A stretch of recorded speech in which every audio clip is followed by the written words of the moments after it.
हर हर महादेव। जय माँ मंगला गौरी। भक्तों, आज मंगला गौरी का व्रत है।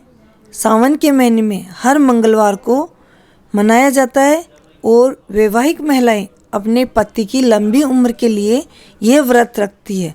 यह व्रत विवाहित महिलाओं के लिए बहुत महत्वपूर्ण है। मान्यता है कि इस व्रत को करने से महिलाओं को अखंड सौभाग्य का आशीर्वाद मिलता है और उनके पति की आयु लंबी होती है। यह व्रत देवी पार्वती को समर्पित है, जिन्होंने भगवान शिव को पति के रूप में पाने के लिए यह व्रत किया था। सावन मास में जिस प्रकार से सावन सोमवार व्रत का महत्व है, उसी प्रकार से मंगला गौरी व्रत का भी महत्व है। जैसे सावन सोमवार का व्रत मन चाहे जीवन साथी और मनोकामनाओं की पूर्ति के लिए करते हैं, वैसे ही मंगला गौरी व्रत अखंड सौभाग्य, जल्द विवाह, सुखी दाम्पत्य जीवन, योग्य पति की कामना की पूर्ति के लिए किया जाता है। सावन के हर मंगलवार को मंगला गौरी व्रत रखा जाता है। इस बार सावन माह में 4 मंगला गौरी व्रत पड़ेंगे। पहले मंगला गौरी व्रत के दिन तो सौभाग्य योग बन रहा है, जो अखंड सौभाग्य के लिए अच्छा है। आइए सुनते हैं मंगला गौरी व्रत की कथा। पौराणिक कथा के अनुसार एक समय की बात है, एक शहर में धर्मपाल नाम का एक व्यापारी रहता था। उसकी पत्नी बहुत सुंदर थी और उसके पास बहुत सी धन संपत्ति थी, लेकिन उनके कोई संतान नहीं होने के कारण वे हमेशा दुखी रहते थे। ईश्वर की कृपा से उसको एक पुत्र की प्राप्ति हुई, लेकिन वह अल्प आयु था। उसे यह श्राप था कि 16 वर्ष की उम्र में सांप के काटने से उसकी मौत हो जाएगी। संयोग से उसकी शादी 16 वर्ष से पहले ही एक युवती से हुई, जिसकी माता मंगला गौरी का व्रत किया करती थी और हमेशा वह अपनी पुत्री के वास्ते सुखी जीवन की कामना करती थी। एक ऐसे सुखी जीवन का आशीर्वाद प्राप्त किया था, जिसके कारण वह कभी विधवा नहीं हो सकती थी। अतः अपनी माता के इसी व्रत के प्रताप से धर्मपाल की बहू को अखंड सौभाग्य की प्राप्ति हुई। इस वजह से धर्मपाल के पुत्र ने 100 साल की लंबी आयु प्राप्त की। तभी से ही मंगला गौरी व्रत की शुरुआत मानी गई।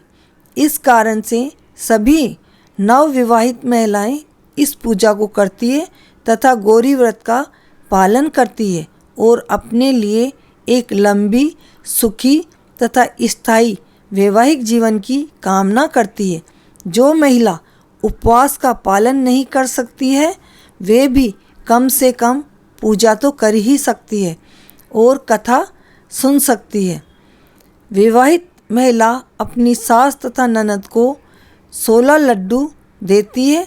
इसके बाद वे यही प्रसाद ब्राह्मण को भी देती है। इस विधि को पूरा करने के बाद व्रती महिला 16 बत्ती का दीपक जलाकर देवी माँ की आरती करती है। दीपक आटे का होता है, तो आटे का दीपक बनाकर उसमें घी भरकर 16 बत्ती लगाएं और 16 बत्ती लगाकर उससे माँ देवी की आरती करें। व्रत के दूसरे दिन बुधवार को देवी मंगला गौरी की प्रतिमा को नदी या पोखर में विसर्जित कर दी जाती है। अंत में माँ गौरी के सामने हाथ जोड़कर अपने समस्त अपराधों के लिए एवं पूजा में हुई भूल चूक के लिए क्षमा मांगनी चाहिए। इस व्रत और पूजा को परिवार की खुशी के लिए लगातार 5 वर्षों तक किया जाता है। अतः शास्त्रों के अनुसार यह मंगला गौरी व्रत नियमों के अनुसार करने से प्रत्येक मनुष्य के वैवाहिक सुख में बढ़ोतरी होती है। पुत्र पौत्र आदि भी अपना जीवन सुखपूर्वक गुजारते हैं। ऐसी इस व्रत की महिमा है। आइए आपको बता दें कि इस व्रत में पूजा कैसे करें, तो पूजा विधि भी आप सुन लीजिए। श्रावण मास के मंगलवार के दिन ब्रह्म मुहूर्त में जल्दी उठें, जल्दी उठकर अपना नित्य कर्म करें और नहा धोकर साफ सुथरे कपड़े पहनकर माँ मंगला गौरी का एक चित्र अथवा प्रतिमा ले। फिर फिर माँ गौरी के सामने अपने व्रत का संकल्प करें कि मैं अपने पति, पुत्र, पौत्रों, उनकी सौभाग्य वृद्धि एवं मंगला गौरी की कृपा प्राप्ति के लिए इस व्रत को करने का संकल्प लेती हूँ। तत्पश्चात मंगला गौरी के चित्र या प्रतिमा को एक चौकी पर सफ़ेद फिर लाल वस्त्र बिछाकर स्थापित किया जाता है। पहले सफ़ेद वस्त्र बिछाएं, फिर उसके ऊपर लाल वस्त्र बिछाएं और फिर माँ गौरी के चित्र को वहाँ स्थापित करें। प्रतिमा के सामने एक घी का दीपक जलाएं। घी का दीपक आटे का होना चाहिए और उस दीपक में 16 बत्ती होनी चाहिए। 16 बत्ती जलाकर फिर माँ की आरती की जाती है।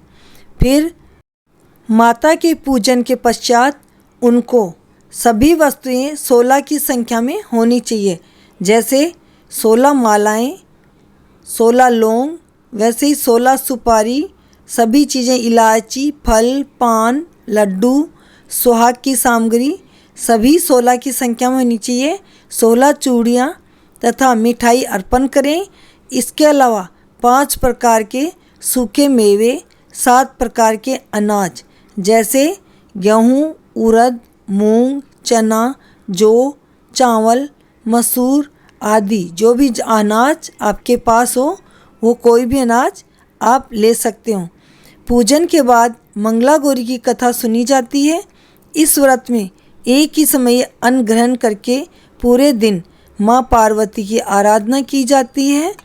अगर आप बैठकर आराधना नहीं कर सकते तो आप काम करते हुए भी माँ गौरी को अपने हृदय में धारण कर सकते हैं। उस दिन किसी की चुगली ना करें, झूठ ना बोलें, इधर उधर की बातें ना करें, सिर्फ माँ गौरी को अपने मन में बसा के रखें। शिव प्रिया पार्वती को प्रसन्न करने वाला यह सरल व्रत करने वालों को अखंड सुहाग तथा पुत्र की प्राप्ति मिलती है और सभी मनोकामनाएं पूर्ण होती हैं। ओम नमः शिवाय। जय माता दी। भक्तों, आपको ये कथा कैसी लगी? अगर आपको कथा अच्छी लगी तो कमेंट करके ज़रूर बताएं। चैनल को सब्सक्राइब नहीं किया हो तो सब्सक्राइब कर लें ताकि जो कथाएं हम आपके लिए लेकर आते हैं वो आप तक पहुंच सके और आप उन कथाओं का लाभ उठा सकें।